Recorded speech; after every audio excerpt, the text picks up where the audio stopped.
Hello අපි බලමු කොහොමද අපි බුක් ෆෙයා යන ලෑස්තිුනේ කියලා. මුලින්ම ඔයා බුක් ෆෙයා යන්න කලින් ඔයා බුක් ෆෙයා එකට යන්නේ කොහොමද කියන එක ප්ලෑන් කරගන්න. ඒ කියන්නේ අපයින් යන කෙනෙක්ද, වාහනයක යන කෙනෙක්ද, තමන්ගේ වාහනයක නැත්නම් පොදු ප්‍රවාහන සේවක යන කෙනෙක්ද, ඒකට ඔයා කීයටද යන්නේ, කොච්චර වෙලා එතන ඉන්නවද? ඒ ටික ප්ලෑන් කරලා අපිට තෝරගන්න පුළුවන් අපි කොහොමද යන්නේ කියලා. මට නම් පැය ගාණක් යනවා බුක් ෆෙයා එකට යන්න. ඒ හින්දා මම තෝරගත්තේ ට්‍රේන් එකේ යනවා කියලා. ඊට පස්සේ අපි වියදම් කරන්නේ කොච්චරද කියලා තීරණය කරලා අපිට අවශ්‍ය මුදල් ප්‍රමාණයක් එකතු කරගන්නවා. ඔය අපි පාන්දරම තමයි ගියේ. කෝච්චියේ එනකන් අපි ස්ටේෂන් එකට බලාගෙන ඉඳලා මේ තියෙන්නේ. එතකොට අපි මුදල් කොච්චරක් වියදම් කරනවද? මොනවද ගන්න ඕන පොත්? ඒ ලිස්ට් එක හදාගෙන ගියොත් අපිට ඉක්මනට අපේ වැඩ ටික කරගන්න පුළුවන්. එතකොට අපිට ගියාට පස්සේ මැප් එකක් හම් වෙනවා. ඒ මැප් එකෙන් අපි ගන්න ඉන්න පොත් ටික ස්ටෝල් ටික හොයාගන්න හැමදේම කරගන්න පහසු වෙනවා කලින් සැලැස්මක් ඇතුව බුක් ෆෙයා එකට ගියොත්. එතකොට ගොඩක් වෙලාවට අපි සෙනසුරාදා ඉරිදා නොයා සතියේ දවසක යනවා නම් තදබදයකින් තොරව අපිට පොත් ටික තෝරගන්න ලේසි වෙයි. හැබැයි අපි ගියේ තුන්වෙනි දවසේ කියන්නේ සඳුදා දවසක. එදා නම් ඉතින් සෙනග අඩුයි කියන්න බෑ. ගොඩක් මිනිස්සු ඇවිත් හිටියා පොත් ටික ගන්න. ඒත් මං හිතනවා සතියන්තයට වඩා සතිය දවසක යන්නේ එක පුළුවන් කෙනෙක් ඉන්නවා නම් ඒක ලේසි කියලා. ඒකවල අපි කෝච්චියෙන් සම්බලන් ඉඳලා කෝච්චියට නැගලා ඉතින් කෝච්චියේ අපි ගමන යන්න පිටත් වුණා. යන අතරමඟදී කෑමට ගන්න මොනවද තියෙනවද මේ ටික. එතකොට ඔයාලා අනිවාර්යයෙන්ම යද්දී තමන්ට තොප්පියක් වතුර බෝතලයක් යනකම් කන්න කෑමක් තමන්ට අවශ්‍ය දේවල් ටික රැගෙන යනවා නම් ලේසි. ඒතකොට පොත් අරගෙන එන්න යද්දී පොත් අරගෙන එන්න බෑග් එකක්. ඒතකොට අපිට ගොඩක් ලාවට දාලා බෑග් එකේ ගේනවට වඩා අපි කඩට දාගෙන බෑග් එකක් අරගෙන ගියොත් ඉක්මනට අපිට පොත් ටික දාගෙන ලේසියෙන් තව ස්ටෝල් එකකට පොත් තෝරගන්න ලේසි වෙනවා. ඒ හින්දා තමන්ගේ ලේසිය බලලා බඩ ටික ලෑස්ති කරගෙන යනවා නම් ගොඩක් ප්‍රයෝජනවත් වෙනවා. ඔන්න අපි BMI CH එකට ආවා. මේ යන ගමන් අපි 9 වෙද්දිම යන්න කියලා හිතන් හිටියට අපි ට්‍රේන් එකට ගප්පරක් වුණා. අපි BMI CH එකට යද්දි හරියටම 10යි. එතකොට අපි ප්ලෑන් කරන් හිටියේ ටිකට් එහෙන් එන්නම් කියලා. එතකොට පැය 4ක වෙලාවක් තමයි අපිට පොත් ගන්න ඉතුරුනේ. එතකොට ඔයාලත් තමන් කීයටද එන්නේ කියලා බලලා තමන්ට වෙලාව කොච්චරක් තියෙනවද කියලා බලලා ඉතින් සේරම ප්ලෑන් කරගත්තොත් ඉක්මනට පොත් ටික තෝරගන්න එතන කාලය ගත කරගන්න ලේසියි කියලා මම හිතනවා. අපි පොත් ගන්න ගියද්දී ටිකට් පොලිම නම් එච්චර ලොකු පොලිමක් තිබෙන්නේ නැහැ. මොකද ටිකට් ගන්න කෙනාට විතරක් පොලිමේ ඉන්න කියලා ගෙදර ඉතුරු කට්ටියට අපි පොලිමෙන් යන්න කියලා කිව්වා. එතන විනාඩියක් දෙකක් වගේ තමයි ටිකට් ගන්න ගියේ. මේ තියෙන මේ පාර ටිකට් එක, මේ තියෙන ස්ටෝල් මැප් එක, මේ මැප් එක ගොඩක් ප්‍රයෝජනවත් වෙනවා. ප්ලෑන් කරගෙන යනවා නම් කෙනෙක් මම මෙන්න මේ පොත් ටික තමයි ගන්න කියලා. එතකොට තමයි ස්ටෝල් එක දාගෙන අදාළ තැනට ගිහිල්ලා වෙලාව නාස්ති වෙන්නේ නැති වෙන්න තමන්ගේ පොත් ටික තෝරගෙන ඉන්නේ හැකියාවක් තියෙනවා. එතකොට අපි ඉස්සලාම යන්න ඕනේ කෝකටද, ඊළඟට යන්නේ කෝකටද, අවසානට යන්නේ කෝකටද, අපි පොත් ගන්න ප්‍රමාණය අනුව අපිට ඒක තීරණය කරගන්න පුළුවන්. ඒතර කෑම කොතනද තියෙන්නේ, වොෂ්රූම් යනවා වොෂ්රූම් කොතනද තියෙන්නේ, හැමදේම මේ මැප් එකෙන් අපිට හොයාගන්න පුළුවන්. එහෙනම් අනිවාර්යයෙන්ම මැප් එක ඉල්ල ගන්න. එතනින් ටිකට් එකත් එක්කම දෙනවා. එහෙම දෙන්න අමතක වුණොත් ඔයාලා අනිවාර්යයෙන්ම ඉල්ල ගන්න. එහෙම නැත්නම් Google search කරලත් ස්ටෝල් මැප් එක අපිට ඩවුන්ලෝඩ් කරගන්න පුළුවන්. මෙන්න මේ විදිහට විවිධ පොත් තියෙනවා.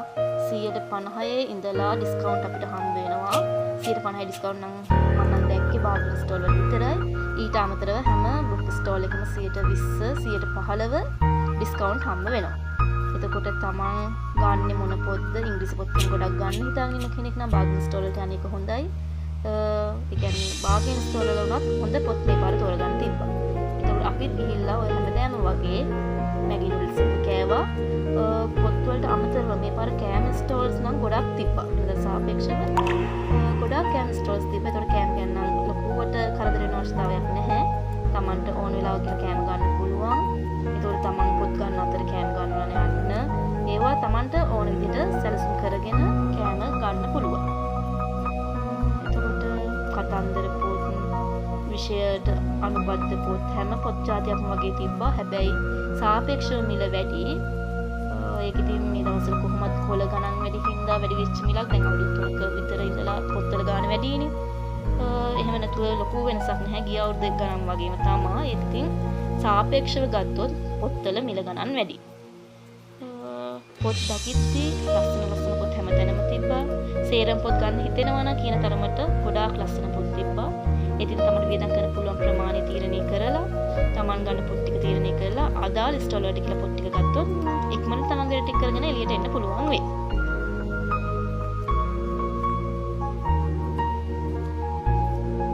මං හිතන්නේ මේ වාසනා ස්ටෝල් එක අපි මෙතන පොත් කිහිපයක් ගත්තා. අපි ඉස්සලම් ගියේ බාගින් ස්ටෝල් වලට. බාගින් ස්ටෝල් වලින් පොත් ටික අරගෙන වාසනා එකට ගියා. ඊට පස්සේ හෝල් AB වලට ගිහිලා ඉංග්‍රීසි පොත් වලින් ගන්න තිබ්බා. ඒ පොත් ටික ගත්තා. ඊට පස්සේ K හෝල් එකට ගිහිලා විසෝ ප්‍රකාශන වලින් පොත් ගත්තා. අපිට A level පාස් පේපර් ගන්න උවමනාවක් තිබ්බා. ඒතකොට අපි මාස්ටර් ගයිඩ් එකෙන් තමයි ඒ පොත් ටික ගත්තේ. ඊළඟට අපිට ස්ටේෂනරි අයිටම් ටිකක් ගන්න උවමනාවක් තිබ්බා. අපි 10 සෙකන්ඩ් ගත්තේ. අපිට ස්පෙන්ඩ් කරන්න තිබ්බ ටයිම් එක පැය 4යි. ඒ හින්දා ලොකුවට ස්ටෝල් වලට යනවා. වෙලාවක් තිබ්බේ නැහැ. අපිට ගන්න පුළුවන් උපරිම පොත් ටික අපි ඉතින් අපි පැය 4න් අරගෙන ආයෙත් එන්න ආවා. කෑම එතකොට අපි ඉන්න වෙලාවේ නම් ටිකක් වැස්සා. ලොකු වැස්සක් නෙමෙයි. තමන් කුඩයක් අරන් යන්න. එතකොට වැස්සෙන් ආරක්ෂා වෙන්න පුළුවන්. එතකොට අපි බෑග් එකට අමතර තව බෑග් දෙක තුනක් දාගෙන ඉතොත් පොත් තෙමෙන එක වලව ගන්න පුළුවන්. මොකද ඉන්න තැන් අඩුයි. මිනිස් ගොඩක් ඉන්නවා. ඒ හින්දා තමන් ඒක ටික පරිස්සම් කරගෙන තමන් ගෙලියන දේවල් ආරක්ෂා කරගෙන එන්න ලෑස්තිලා ගියොත් හැමෝටම ලේසි. එතකොට තමන් කැමති කතුවරු හම් වෙන්නේ කතුවරු ඉන්න දවසක් බලලා යන්න පුළුවන්. අපි නැත්තර මෙහෙම බලුවේ නැහැ. මම සර්ච් කරද්දී නම් මම දැක්කේ මහරජ මඩවල හවස 4ට සී හෝල් එකේ ඉන්නවා කියලා. ඒත් අහම්බෙන් වගේ අපිට පොතක් ගන්න ගියාට පස්සේ කේ හෝල් එකේදී මහරජ මඩවල හම්බුණා. ඉතින් අපි ආයෙත් සමුරස්සකුත් අරගෙන ෆොටෝ එකක් අරගෙන පොත් අරගෙන ආවා. ප්ලෑන් කරගෙන නොගියට ඉතින් ඒ chance එකත් අපිට මේ පාර හම්බුණා. තමන් කැමති කතුවරෙක් කවුරු හරි ඉන්නවා නම් තමන්ට සමරු සටහනක් ගන්න අවශ්‍ය නම් ඒ වෙලාවල් බලලා අපිට ප්ලෑන් කරගෙන බුක් ෆෙයාර් එකට යන්න පුළුවන්. මොකද අවුරුද්දකට එකපාරයි ඉතින් ඒ chance එකත් මිස් කරගන්න එපා. ඔය අපි පෝලිම් වල ඉන්නවා ඉතින් සමරු අස්සන ගන්න. අපි මේ පොත් ටිකත් අරගෙන අපි වැඩ ටික ඉවර කරගෙන ආවා. මේ පාර අපිට 118ක් අර පොත්වලට වැට් එක වදිනවනේ නේ ඒක නතර කරන්න කියලා සයින් කරන්න තිබ්බා. ඉතින් තමන් කැමති නම් ඒකට සයින් එකක් දාන්න. එතන 118ක් වැට් එකක් කියන්නේ ලොකු ප්‍රමාණයක්. එතකොට පොත්වල ගාන අඩු කරගන්න. ඉතින් ඒකට අපි සයින් කළා නේද? යන හැමෝම ඉතින් සයින් කරනවා නම් වටිනවා. ඉතින් අපි පොත් ටික අරගෙන මේ ගෙදර එන ගමන් අපි මේ ස්ටේෂන් එකට යන ගමන් ඉතින් අපි තවත් වීඩියෝ එකකින් පස්සේ හම්බෙමු. ඔයාලා හැමෝම බුක් ෆෙයාර් ගිහිල්ලා